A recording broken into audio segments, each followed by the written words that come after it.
તો ગરીબને દે દેતો, એવું કંઈ કરવાનું થતું નથી।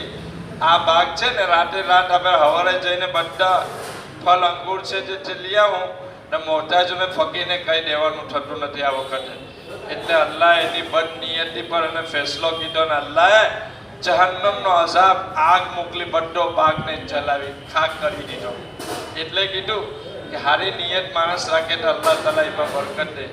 બખીલ ને કંજૂસ બને, માલ રોકી રોકીને કબાટમાં ભરે ને તો તેનું કંઈ થાય નહીં, એ માલમાં બરકત જ નહીં થાય। હે બીમારીમાં જાય, હે એક્સિડન્ટમાં જાય, કોર્ટ કચેરીમાં જાય। હે અલ્લાહ તાલા એનો રસ્તો કાઢી નાખે। તું ખર્ચ નહીં કરે, માલનો હુકુક અદા નહીં કરે તો હવે આવું જ થાય તારા માલ હાથે, સમજાય? એટલે માલના હુકુક અદા કરવાનું, પહેલાં આપણા ઉપર ખર્ચ કરવાનું,